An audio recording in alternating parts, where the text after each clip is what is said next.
Eccoci insieme cari telespettatori, come avevo detto è lo spazio dello Spicigelle, questa volta però ospite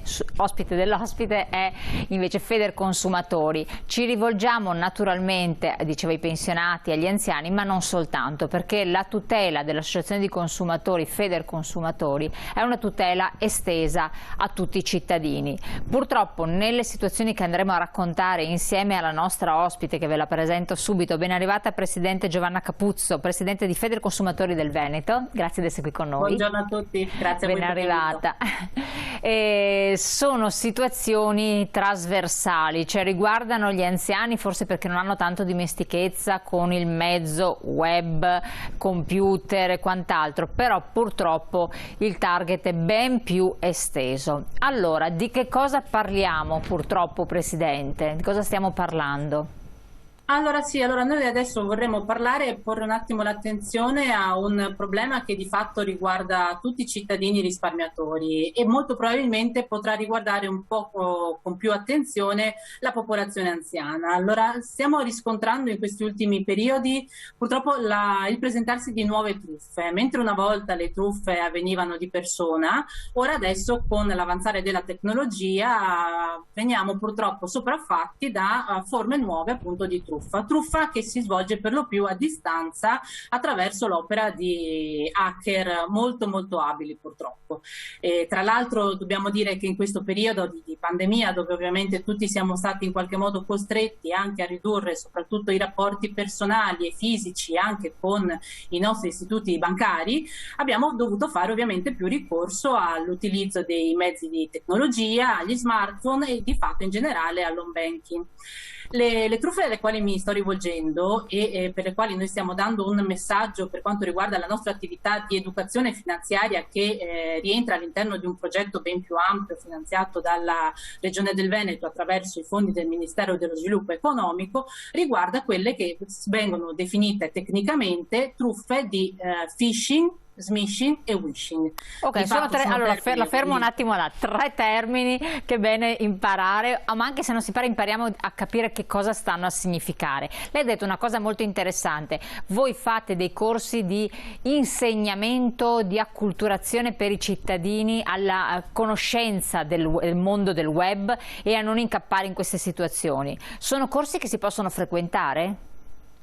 Allora, attualmente purtroppo li facciamo solamente a distanza attraverso le piattaforme tecnologiche perché purtroppo per motivi ben ovvi non possiamo più incontrare direttamente i cittadini. Non appena ovviamente sarà possibile riprenderemo questi nostri incontri territorialmente proprio aperti a tutta la cittadinanza. Al momento comunque, come dicevo prima, stiamo svolgendo questi corsi di, chiamiamoli alfabetizzazione e informazione e in qualche modo anche formazione rivolta ai cittadini per quanto riguarda sia le truffe informatiche in generale, sia per quanto riguarda anche la questione dell'educazione finanziaria.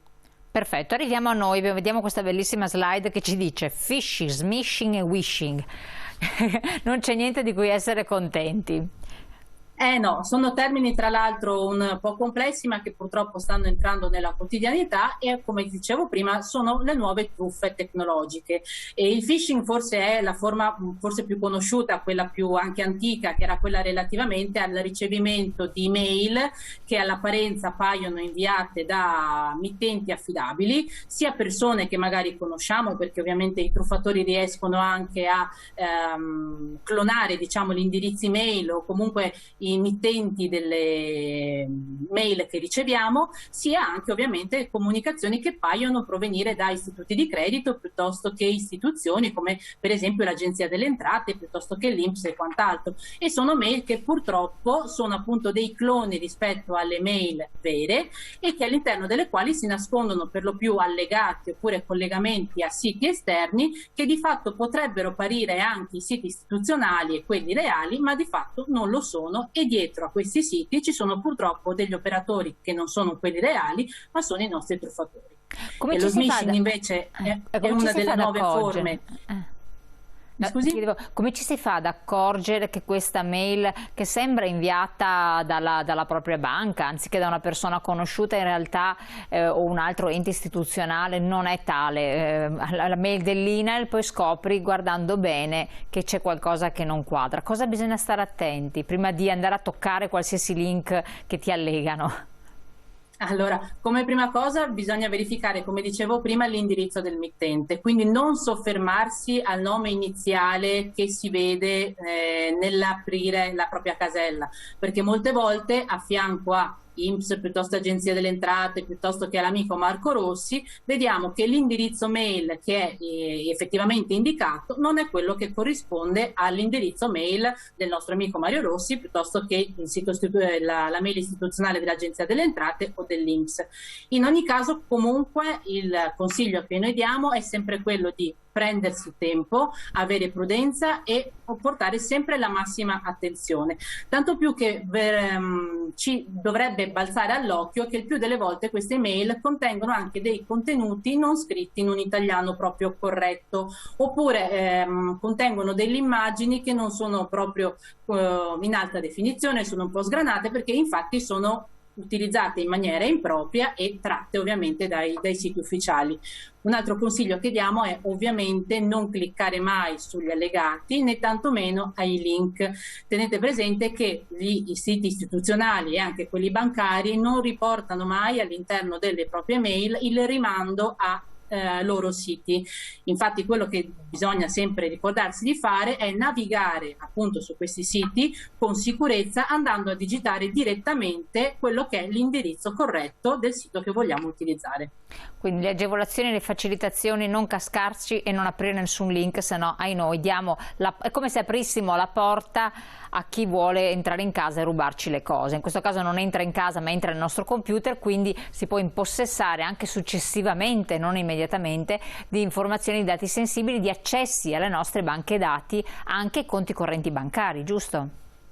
Esatto, perfetto, è proprio così. Infatti cliccando sui link oppure sugli allegati, come si diceva prima, si dà proprio l'accesso al proprio computer, che il più delle volte contiene ovviamente una quantità innumerevole di dati, sia proprio anche dati sensibili che i dati eventualmente di accesso ai nostri profili privati, piuttosto che anche alle credenziali bancarie, se non optiamo ovviamente per particolari accortezze. Però comunque in ogni caso evitiamo, e anzi non appena abbiamo il sospetto di aver ricevuto una mail di questo tipo, piuttosto che aprirla o nel dubbio comunque la cestiniamo e ci rivolgiamo direttamente a chi pensiamo ci abbia inviato quella mail, quindi l'Agenzia delle Entrate piuttosto che l'INPS o piuttosto l'amico o chi per esso. Con altre vie, non attraverso i numeri che vengono lasciati. No, smishing o smishing, non so, tentativo da parte dei truffatori di far che cosa?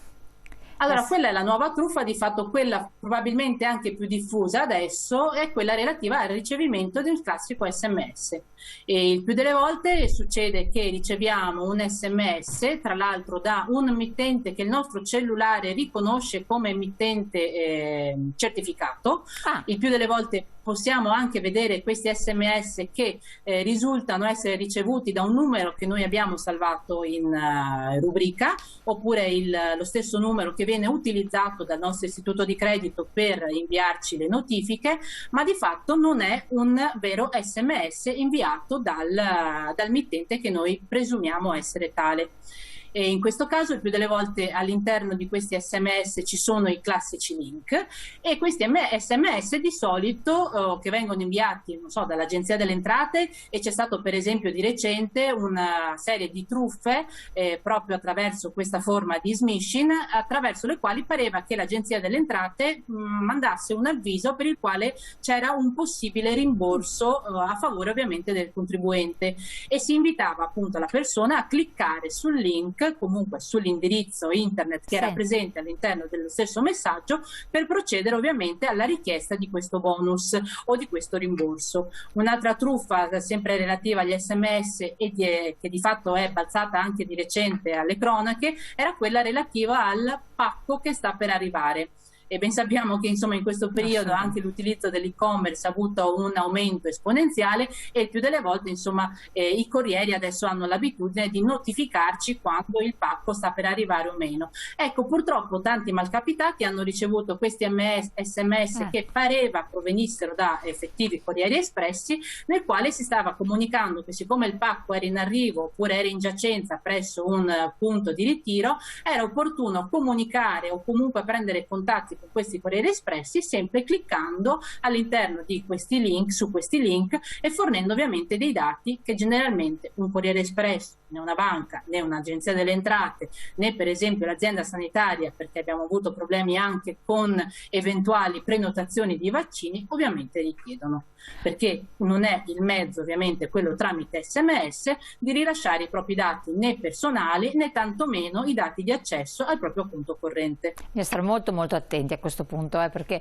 solo informazioni che devono essere controllate, verificate e certificate. Purtroppo, come si diceva un po' all'inizio, si rischia che le persone più anziane, che magari non sono così avvezze, anche perché se uno lavora col computer ne riceve a bizzeffe di questi messaggi, quindi è anche abituato, però una persona più anziana invece magari ci può veramente cascare, allora sono problemi. Poi vediamo anche le conseguenze, vediamo anche però l'altra fattispecie, cosiddetto wishing. Questa è un'altra truffa che viene recente, no? Eh sì, assolutamente sì, e questa diciamo che è quella un po' più subdola, infatti avviene attraverso una telefonata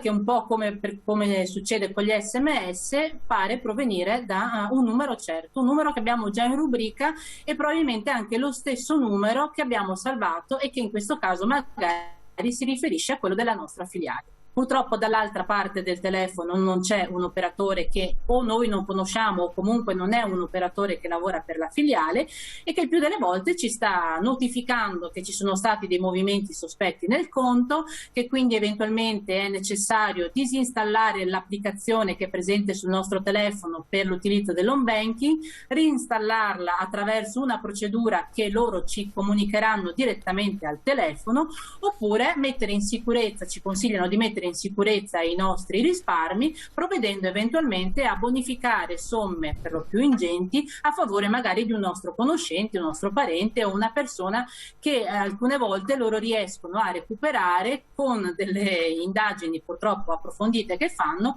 anche utilizzando ed incrociando i dati che noi inseriamo per esempio attraverso, non so, i nostri social network, i nostri profili Facebook piuttosto che anche altri profili, perché purtroppo sono persone, truffatori, che sono sempre più abili e hanno ovviamente questa capacità di verificare tutta la rete di contatti che noi abbiamo all'interno di internet, per ovviamente darci dei dati che ci diano quella sorta di sicurezza e di diciamo abbandono delle nostre attenzioni, certo, per appunto colpirci e farci commettere ovviamente delle azioni per le quali poi è un po' più complesso poter trovare una soluzione, che comunque si trova sempre. Allora, per trovare la soluzione, Presidente, è bene rivolgersi all'Associazione Federconsumatori, assolutamente. Io chiedo anche della regia se magari mettiamo in onda la slide che ci dà le indicazioni di cosa fare, quali sono, cioè non farsi prendere dall'ansia, dalla paura, dalla vergogna o restare fermi immobili e non far niente, perché è la reazione immediata. Uno dice non faccio niente, non lo nascondo perché ho combinato un guaio, magari mi vergogno di quello che ho fatto una stupidaggine, una leggerezza o una cosa grave, magari la persona mi ha richiesto dei dati personali sensibili, tipico la persona anziana che si fida tendenzialmente e poi si rende conto che è successo il patatrac. Bisogna intervenire subito. Voi lo fate anche con grande riservatezza, tra l'altro. Sì, assolutamente sì. Allora, come prima cosa noi le informazioni che diamo, come dicevo prima, è prendersi comunque tutto il tempo, tutta l'attenzione ed agire sempre con prudenza, e soprattutto quando veniamo contattati a distanza dagli operatori, quando si presentano troppo insistenti, non è comunque opportuno dar seguito a tutte le richieste che ci fanno. Quindi per quello noi diciamo sempre prendersi il tempo e essere molto prudenti, piuttosto, chiaramente sempre con educazione, interrompere la conversazione e cercare di avere conferme relativamente a quello che ci è stato comunicato, contattando direttamente le persone di fiducia con le quali noi abbiamo sempre dei rapporti, e in questo caso parlo della banca piuttosto che altri soggetti che in teoria ci hanno contattato. Dopodiché, per quanto riguarda la possibilità di essere incappati in queste forme di truffa, non c'è assolutamente nessun motivo per vergognarsi, perché abbiamo visto che